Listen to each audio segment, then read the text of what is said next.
Now we're at the bottom of page 84 and we'll finish out the unit on 86 too. So up until now we've looked at Gibbs free energy at constant temperature and pressure, in which we said if the delta G is a negative value, then the reaction is spontaneous in the forward direction. If it's equal to 0, the system's in equilibrium, and if delta G is a positive value, then the reverse reaction is spontaneous, which means the forward reaction is not spontaneous. So when delta G is greater than 0, the reaction in the reverse direction is spontaneous. So what if the temperature is not constant? And so temperature can affect the spontaneity of a reaction. So let's take this system for example. When a solid is changing to a liquid, it has a delta H fusion of positive 6.008 kilojoules per mole. So this would be the amount of energy needed to completely change a solid to a liquid or melt the ice. So ice will convert into water at any temperature that's greater than 273.15 Kelvin. And don't forget that this is the same thing as 0 degrees Celsius. So any temperature greater than 0 degrees Celsius, then the reaction will be spontaneous and change from solid to liquid, and the delta G will have a negative value. So let's consider the same system and what would happen at very low temperatures. So let the temperature become almost 0 Kelvin, or way less than 0 degrees Celsius.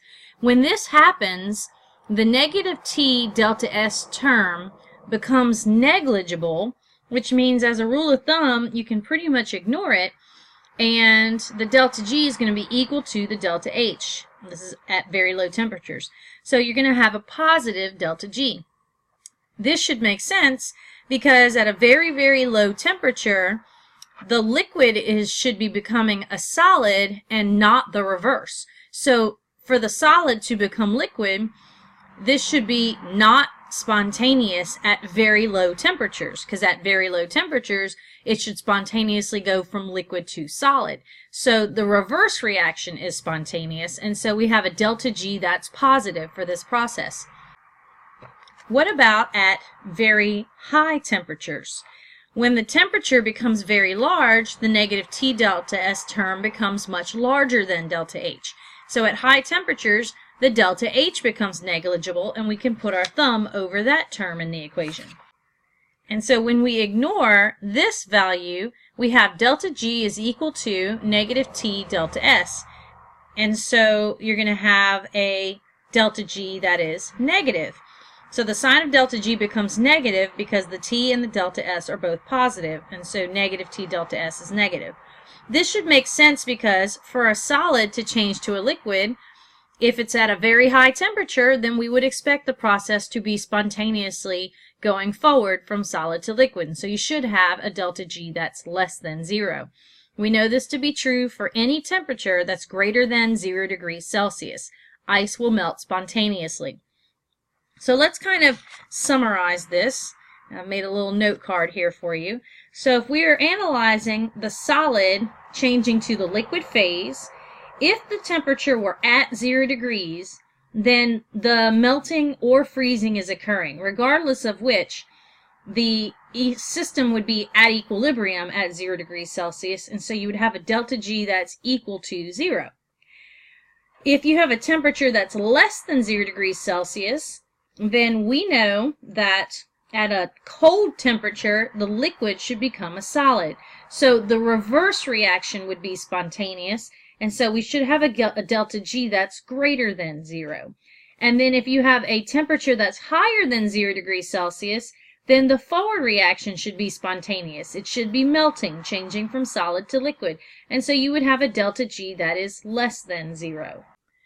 So now let's consider this table that shows all possibilities for temperature dependence of delta G and spontaneity. And though this says it's easier to use the rule of thumb, I use the following method.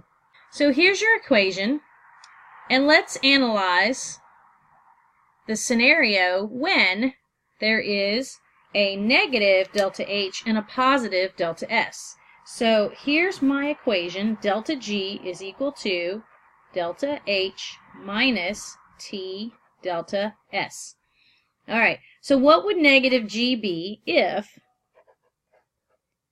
you have a negative value for delta H minus, and we're just going to look at what delta S is. What if we have minus T times a positive value for delta S?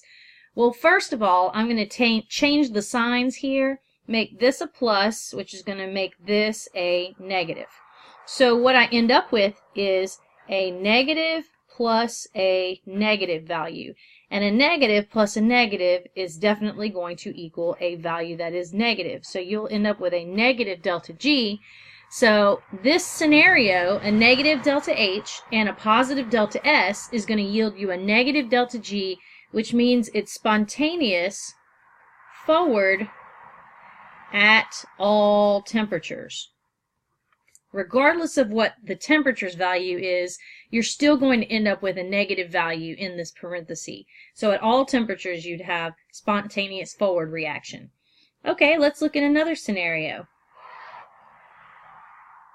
What if we have a delta H that's positive minus T times a negative delta S?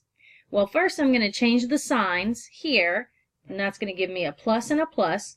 And so what we end up is a positive plus a positive, which is going to automatically yield a positive value for delta G. So that means that the reverse reaction is going to be spontaneous at all temperatures. Okay, what if we have a scenario such as this one? So I have delta G equals, and let's say our delta H is negative minus, and our delta S, so T and delta S, is also negative.